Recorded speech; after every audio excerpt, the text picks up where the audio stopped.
सभिनी दोस्तनि खे गुज़ारिश आहे अहमद मुग़ल बिल्कुलु ठीकु आहे ऐं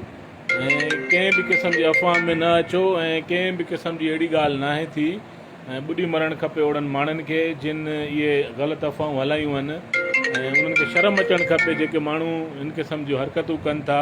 ऐं हिन क़िस्म जूं बेहूदा ॻाल्हियूं करे कंहिंजी मौत जी ख़बर हलाइनि था उन्हनि खे शर्म नथो अचे त हुनजा ॿार हूंदा घर में हुननि जे ॿारनि सां हुननि जो छा असरु हूंदो ऐं तव्हांखे शर्म अचणु खपे उन्हनि खे जेके वरी उहो शेयर कयो था बिना के तस्दीक जे शेयर कयो था तव्हांखे शर्म अचणु खपे ऐं ॿुॾी मरण जो मुक़ाम आहे हिननि माण्हुनि जे लाइ ऐं जहिड़ा माण्हू माना इन क़िस्म जूं ग़लति हरकतूं कनि था ग़लति ख़बरूं हलाइनि था ॿुॾी मरणु खपे उन्हनि खे।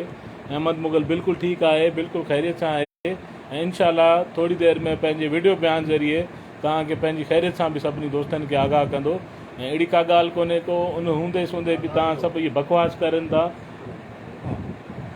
उन हूंदे सूंदे बि बकवास कनि था उन्हनि खे ॿुॾी मरणु खपे। अहमद भाई मुंहिंजे साम्हूं वेठो आहे अहिड़ी का ॻाल्हि न आहे अहमद भाई तव्हां महिरबानी करे सभिनी दोस्तनि खे मां अलहमदिल्ला बिल्कुलु ठीकु आहियां मां त हाणे वियोसीं इशा जी निमाज़ पढ़णु निमाज़ पढ़ी अची घर अची लेटियुसि त इहे दोस्तनि जी कॉलूं अची वियूं वकार भाई सिधो घर हली आयो तव्हां फेर करे मां त ठीकु आहियां शुक्र अलाह जो।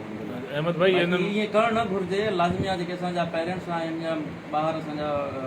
रिश्तेदार दोस्त रहनि था पिया या जेके चाहींदड़ आहिनि उहे वीचारा डिस्टर्ब थी था वञनि ईअं न करणु घुरिजे जंहिं बि कयो आहे इहो ग़लति अमल कयो न करणु घुरिजे।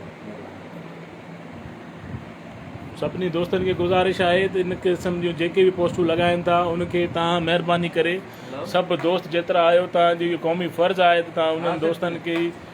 उन्हनि खे तंबी कयो ऐं उन्हनि जे पेजनि ते वञी उन्हनि खे चओ ग़लति ख़बर हलाइण खां पहिरीं तस्दीक करणु ज़रूरी हूंदी आहे। वॾी महिरबानी।